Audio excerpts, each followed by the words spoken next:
ইসলামে নামাজের গুরুত্ব অনেক। নামাজ ইসলামের দ্বিতীয় স্তম্ভ। বিচার দিবসে আল্লাহ পাক রব্বুল আলামিন সর্বপ্রথম বান্দার নামাজের হিসাব নেবেন। নামাজ এমন এক ইবাদত যা সরাসরি মেরাজ রজনীতে মহান আল্লাহ পাক রব্বুল আলামিন আমাদের উপর ফরজ করেছেন। মহান আল্লাহ তাআলা বলেন, তোমরা আমাকে স্মরণ করার জন্য নামাজ কায়েম করো। তিনি ইরশাদ করেন, ইন্নাস সালাতা তানহা আনিল ফাহশাই ওয়াল মুনকার। নিশ্চয় নামাজ মানুষকে সকল প্রকার ফাহেসা কাজ থেকে বিরত রাখে, মানে খারাপ কাজ থেকে, মন্দ কথা থেকে মানুষদেরকে বিরত রাখে। রাসূলুল্লাহ সাল্লাল্লাহু আলাইহি ওয়াসাল্লাম ইরশাদ ফরমান, যখন কোনো প্রতিকূলের মধ্যে নবী করিম সাল্লাল্লাহু আলাইহি ওয়াসাল্লাম যখন কোনো প্রতিকূলের মুখোমুখি হতেন, তখন তিনি নামাজ আদায় করতেন, নামাজে দাঁড়িয়ে যেতেন। অতঃপর পরিবার পরিজনদেরকে নামাজের আদেশ করতেন।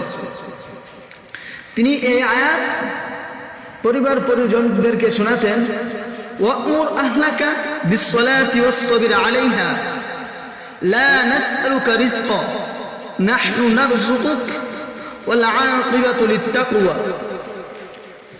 অর্থাৎ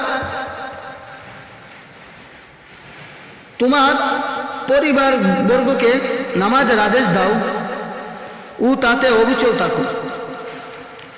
আমি তোমার নিকট কোনো জীবন চাই না, আমি তোমাকে জীবন দিই এবং শুভ পরিণাম তো মুত্তাকিদের জন্যই।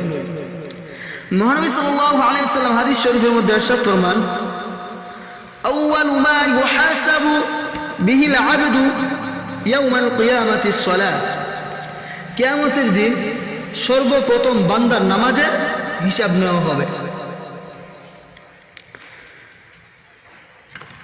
মহানবী সাল্লাল্লাহু আলাইহি ওয়াসাল্লাম হাদিস শরীফের মধ্যে ইরশাদ ফরমান, সামিআতু রাসূলুল্লাহ সাল্লাল্লাহু আলাইহি ওয়াসাল্লাম ইয়াকুলু আরাআইতুম লাউ আন্না নাহরান বিবাবি আহাদিকুম ইয়াগতাসিলু মিনহু কুল্লা ইয়াওমিন 5 মাররাত هل يبقى من درنه شيء؟ قالوا لا يبقى من درنه شيء.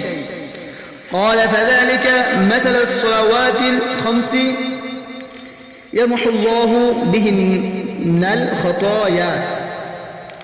মহানবী সাল্লাল্লাহু আলাইহি ওয়াসাল্লাম সাহাবীদেরকে উদ্দেশ্য করে বললেন, মনে করো তোমাদের কারো বাড়ির দরজার সামনে একটি নদী আছে। যে ব্যক্তি ওই নদীতে প্রতিদিন 5 বার গোসল করে, তার শরীরে কি কোনো ময়লা থাকতে পারে? সাহাবায়ে কেরাম বললেন, না, তার শরীরে কোনো ময়লা থাকতে পারে না। তখন রাসূলুল্লাহ সাল্লাল্লাহু আলাইহি ওয়াসাল্লাম বললেন, এটাই হলো 5 ওয়াক্ত নামাজের উদাহরণ। আল্লাহ তাআলা তার দ্বারা গুনাহসমূহকে মাফ করে দেন।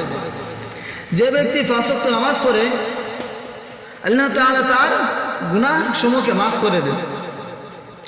মহানবী সাল্লাল্লাহু আলাইহি ওয়াসাল্লাম আরো বলেন, কোন বান্দা 5 ওয়াক্ত নামাজ জামাতের সাথে আদায় করলে আল্লাহ তাআলা তাকে 5টি পুরস্কার দিবেন।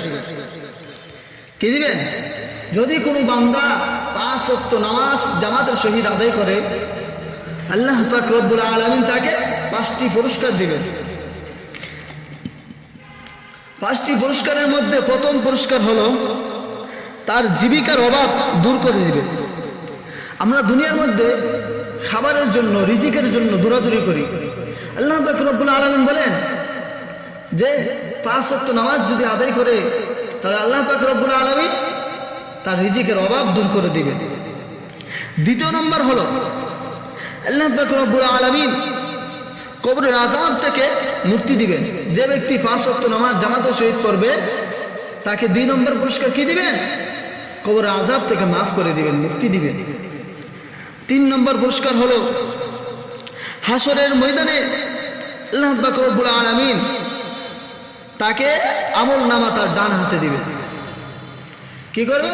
5 ওয়াক্ত নামাজ জামাতের সহিত আদায় করলে আল্লাহ পাক রব্বুল আলামিন তার আমল নামা তার ডান হাতে দিবে। সুবহানাল্লাহ। 4 নম্বর হলো ফুলসিরাতের ফুল তাকে দ্রুত পার করে দিবে। 5 নম্বর পুরস্কারটা হলো অনেক গুরুত্বপূর্ণ। তাকে যে ব্যক্তি 5 ওয়াক্ত নামাজ জামাতের সহিত আদায় করবে, মহানবী সাল্লাল্লাহু আলাইহি ওয়াসাল্লাম বলেন তাকে আল্লাহ পাক রব্বুল আলামিন বিনা হিসাবে জান্নাত দিয়ে দিবে।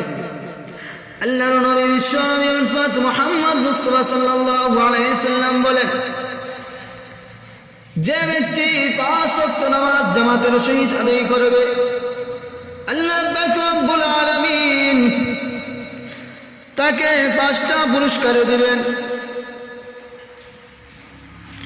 আল্লাহ পাক রব্বুল আলামিন তাকে 5টা পুরস্কার দিবেন। দুনিয়ার মধ্যে তাকে একটা পুরস্কার দেওয়া হবে, দুনিয়ার মধ্যে ওই পুরস্কারটা হলো তার জীবিকার অভাব দূর করে দিবেন, তার রিজিক বাড়াইয়া দিবেন। 2 নম্বর পুরস্কার হলো কবরের মধ্যে তার কবরের আযাবকে মুক্তি দিয়ে দিবেন, তার কবরের আযাব থেকে তাকে মুক্তি দিয়ে দিবেন, তার কবরের আযাবকে মাফ করে দিবেন।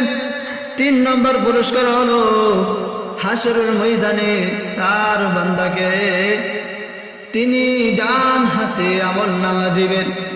4 নম্বর পুরস্কার হলো ফুলসিরাতের ফুল তাকে দ্রুত পার করে দিবেন। 5 নম্বর হলো তাকে বিনা হিসাবে জান্নাত দান করিবেন।